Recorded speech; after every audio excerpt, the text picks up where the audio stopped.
ravno govorili o ljubljanskem županu, mislim, da lahko tukaj na tem mestu in da se z mano verjetno vsi krajani strinjate, lahko rečemo hvala Bogu, da imamo mi drugačnega župana, ki pač ne razmišlja tako kot gospod Janković, tako da si upam tudi trditi, da verjetno tudi on ščiti družino, tako kot jo mi vsi tukaj. Bi pa morda se navezala tudi na to, ker, glejte, eden izmed teh področnih zakonov je gotovo tudi zakon o organiziranju, financiranju vzgoje in izobraževanja, torej ZOFI, kratka kratica, in tudi ta je že v postopku nekaterih sprememb, sicer smo si ga ogledali, niti ni tako hudo, pač ne posega toliko, ampak ne recimo drugi A člen nekoliko vznemiril, ki se že približuje nekim konvencijam in nekim novim določbam, kako naj bo potem v šoli omejitev, torej nasilja verbalnega, potem tudi seveda razno homofobičnih izjav in tako naprej. Skratka, to, kar ste vi že povedali, se dejansko počasi že pripravlja, torej neke spremembe tudi v ostalih zakonih, ki so pač nekako potrebni uskladitve s tem. Bi pa kljub vsemu morda se navezala tukaj še na eno drugo zgodbo, ki se mi zdi tudi zelo zanimiva, namreč vsa ta razlaga te novele zakona je v medijih zelo, zelo različna. Torej, vidimo in tudi slutimo, da pač mediji imajo neko svojo linijo, če tako rečem, in ta je zelo enoznačna in zelo vemo tudi, v katero smer gre. In vedno znova se recimo pojavljajo izjave kakšne. Naprimer, če smo danes sledili v medijih, pojavlja se že v Hollywoodu in Los Angelesu vedo, kaj se dogaja v Sloveniji. Ni pa na prvi strani izjave papeža Frančiška, ki tudi ve, kaj se dogaja v Sloveniji. Skratka, se vidi, da gre tudi za neko medijsko politiko, ki ni naklonjena tem našim prizadevanjem. In prav to nas pravzaprav zelo tudi zanima in mislim, da gospod Šircelj imate tudi te odgovore, kaj so pravzaprav te zgodbe v ozadju, zakaj mediji tako interpretirajo razlagajo zakon, zakaj neki taki pogromi nad kristjani, če sem zelo neposredna, in tudi pravzaprav, zakaj tako hiter postopek, konec koncev je v parlamentu, je v vladi protokol, kako potekajo sprejemanje, kako potekajo te postopki sprejemanja zakonov. Torej, v vsako spremembo zakona so vpete tudi različne civilna družba, občine, Združenje občin Slovenije, Skupnost občin Slovenije. Skratka, pri vsakem takem sprejemanju zakona je polno nekih vprašanj, razlag, pobud in tako naprej. In nek zakon ponavadi traja več kot eno leto, da res pride do tistega pravega konsenza in sprejetja. Tukaj pa taka hitrost. Zakaj? Kakšni so te vzgibi? Zakaj je tako? Ja, hvala lepa za ta izhodišča. Na njih bom seveda skušal odgovoriti, kar morda na začetku. Ja, uporabil bom tujko, ki ni lepa, ampak tukaj gre za indoktrinacijo, se pravi za neko vsiljeno mnenje in za neko vsiljen razvoj tako imenovane teorije spola. Ne le v Sloveniji, ampak tudi, jaz bom rekel, kar na svetovni ravni, predvsem pa na evropski ravni. Po nekaterih podatkih so tisti, ki želijo spremeniti predvsem temeljne vrednote v družbi, tudi v evropski družbi, dobili približno 23 milijonov donacij ali dotacij, kakorkoli, skratka denarja, zato da seveda vplivajo na različne načine, od tega, da lahko vplivajo naprimer na pripravljalce zakonov, do tega seveda, da plačajo pravnike, da člene, bom rekel, pravno uredijo, do seveda lobiranja v različnih, če želite, medijih, kot seveda tudi ustanavljanje različnih civilnih asociacij, civilnih združb. Skratka zato, da se enostavno ta zakon, predvsem pa ta teorija uveljavlja v posameznih družbah. Seveda, to pomeni izgubo temeljnih vrednot. Temeljnih vrednot in tukaj papež Frančišek, ko pravi nekako tako, varujte družino, z drugimi besedami pove, da je v Sloveniji družina napadena. In seveda to z drugimi besedami pomeni, da je treba družino ohraniti. Ohraniti zaradi vrednot, zavetja in ne nazadnje tudi zaradi nazora, svetovnega nazora, lahko tudi čist državnega nazora, skratka vrednot, ki jih ta družina daje in seveda tudi varnosti. Zdaj, jaz menim, moja ocena je, mislim, da je snovalcem te teorije, o njej nekaj več kasneje, teorije spola, tega, seveda, da nimamo vrednot, da predvsem mladi nimajo vrednot, ustaljenih vrednot, da mladi živijo, mi bi danes rekli, kar tja v 3 dni, da pravzaprav so tudi nekako brez perspektive, oziroma da jim nekdo to perspektivo lahko na zelo hiter način pokaže. Kot je na primer neki novi izdelki, nove storitve, novi proizvodi in so predvsem mladi nasičeni z tem, da dobivajo enostavno neke storitve in tako naprej preko različnih medijev. Zakaj pravzaprav, da ni teh klasičnih vrednot? Zato, ker je takšna družba lažje vodljiva. Lažje se vodi tovrstno družbo, da ne misli, bom rekel, svojo glavo, da nima nekega odnosa do svoje preteklosti, da nima tudi nekega odnosa do svoje družine, da jo ne ceni in tako naprej. In tisto, kar je v tem trenutku najhujše, je seveda širitev teh gibanj v Evropi, različno po državah. Tako da tukaj ne moramo pač reči, da v vseh državah enako, ampak različno po državah, je pa zaznati izredno močno širitev. In seveda tisto, kar je najpomembnejše za širjenje neke ideje, je, da takšna ideja pride v šolstvo oziroma v izobraževalni proces. Ker če takšna ideja pride v izobraževalni proces, na popolnoma enostaven način, na neviden način, kot je recimo tudi že v slovenske šole prišel, kjer so dobili starši, otroci, so dobili pač nek vprašalnik, ki ga bo treba izpolniti, in tukaj nista navedena oče in mati, ampak so navedeni prvi starš in drugi starš. Se pravi, oziroma skrbnik. Skratka, če smo prej govorili o porokah in smo govorili seveda o prvi osebi in drugi osebi, tukaj zdaj imamo tudi prvi starš in drugi starš. In seveda zdaj se bo spet treba odločati, kot je že prej bilo vprašanje, kaj in kako. In seveda tukaj, da pridejo učbeniki, ki govorijo o tem, kar sta moja dva kolega govorila v šolo, je izredno nevarno. Moja ocena je tudi to, da smo v Sloveniji naredili eno temeljno napako pred 25 ali pa 23 leti, in to je, da nismo spremenili šolskega sistema. Tudi zaradi ostalih vrednot, ne samo zdaj zaradi tega.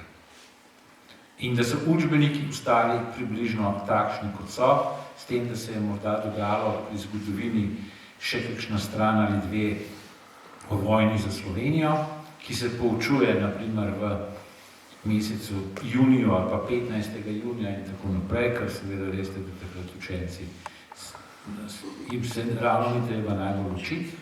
In tako naprej, skratka, ampak v bistvu smo ohranili bolj ali manj isto ideologijo v učbenikih, sedaj prihaja pa še ta nova ideologija. In jaz mislim, da je to ena največjih. Vsak sistem, ki se je spremenil, je najprej zamenjal učbenike, če želite.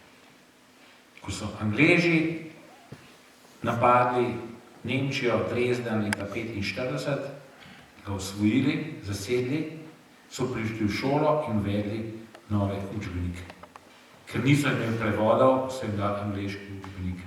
Dokler ti učbeniki po 2 letih niso bili prevedeni in dokler ni prišlo seveda do tega, da so se potem lahko učili v nemščini. So se pač otroci učili 2 leti v angleščini, ker niso imeli prevedenih učbenikov. Ampak učili so se neko drugo zgodovino, kot so se prej učili. Predvsem zgodovina in zemljepis in tako naprej. In mi tega nismo naredili. In to se je ravno tako zgodilo, če želite, leta 1941. Moja mama je bila v Kranju, stara 9 let, hodila leta 1941, je prišel v šolo nemški učitelj in prvo, kar je naredil, pospravil vse prejšnje učbenike in uvedel nove učbenike. In vse predmete se je učila v nemščini. Katerikoli sistem pogledate, takšen ali drugačen, vedno so se spremembi sistema spremenili najprej učbenike in otroke morate najprej seveda to dati. Tukaj se ti učbeniki na nek način spreminjajo, ampak na nepravi način. In to gre seveda s tistim, kar imamo zdaj v teh učbenikih, seveda nekaj zmedenega, s tem skupaj popolnoma se bo to uveljavilo. In zdaj, če seveda govorimo o tej knjigi Ljubezen je ljubezen, treba seveda tukaj povedati zdaj, o teoriji spola, da spol je, to je tudi že gospod doktor rekel, dan, lahko rečemo od narave ali od Boga, kako želite. Vsekakor je določljiv, tako kot je otrok določljiv in se ve, kako nastane in tudi spol. In ni zaradi tega, bom rekel, po tej teoriji spola, res, da ti dejansko lahko spol, seveda medicinsko ga lahko spreminjaš, ampak v tem pogledu dejansko pride do tega, da je to nenaravno. Nenaravno je tudi z vidika reprodukcije in Angleži pač pravijo, tudi ob vsem spoštovanju do homoseksualcev in lezbijk in tako naprej. Ampak da je to v bistvu neka, upam, da me ne bo zdaj kdo proglasil, da sem klaustrofobik, kakorkoli, da gre tukaj za napako narave. Enostavno ni zagotavlja, če želite, čisto biološko reprodukcijo sama po sebi takšen odnos, ali eden ali drug. In seveda te zadeve, glede vrednot in glede družine, so v nevarnosti in ta zakon to spreminja. In res je, to se jutri ne bo nič pokazalo in čez en teden se ne bo nič pokazalo, ampak na podlagi tega zakona se bo spreminjalo 70 zakonov. Terminologija. Oče ne bo več oče, bo prvi starš, drugi starš, mati ne bo več mati, prvi starš, drugi starš in tako naprej. In seveda mi smo toliko stari, da pri nam se to ne bo poznalo. Če boste pa vi imeli otroka, ki je star 5 let, 6 let, tak otrok, ti otroci čez 10, 20, 30, 40 let, sploh ne bodo več poznali besede matera in oče. Ker izginilo enostavno iz terminologije, iz televizije, iz časopisov, posod, ampak prvi starš, drugi starš.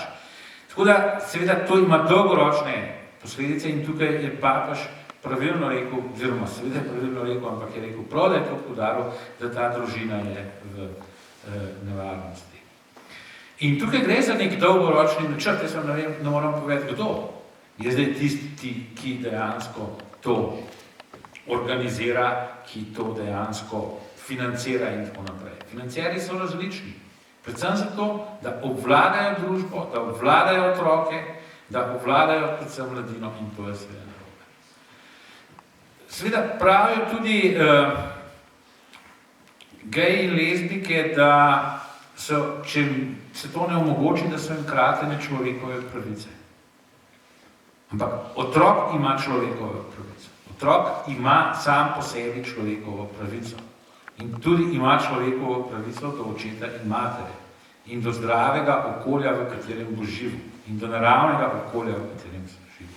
Zaradi tega ne moramo, zaradi tega, da bomo gejem in lezbikam dali človekovo pravico, s tem odvzeti otroku človekovo pravico. In ustava jamči človekovo pravico otrokom in so dejansko pod posebnim nadzorom, s posebnimi določbami in tako naprej. In brisanje spola iz zakona, to se pravi, v zakonu več ne bo spola, moški, ženski, oče, mati in tako naprej, to ni nič drugega kot napad na družino. In seveda, s tem, ko bo družina dejansko izginila iz, bom rekel, celotne družbe, bomo potem imeli seveda posameznike v različnih skupnostih. In ta teorija, gospod doktor je že govoril o tem, kako se bodo delali otroci in kako bodo seveda ženske tiste, ki bodo morda, oziroma ki bodo tiste, ki bodo nosile otroke za nekoga drugega. Grem jaz tukaj lahko še nekoliko dlje. Jaz ne vem, ali bo to možno, ali ne bo možno, ali tehnično, ali ne tehnično, ampak morda bo to pripeljalo do tega, da boste čez 50 ali 30 let, ne vem koliko, ker to težko ocenim, kupovali modre in rdečkaste epruvete. Z moškimi semenčicami na eni strani in ženskimi jajčici in se bo vse skupaj lahko upravilo v nekem inkubatorju, v nekem centru, kakorkoli že. Jaz ne vem, ali bo medicina toliko napredovala, ampak mislim, da razvoj bo šel v to smer. In da gremo še dlje.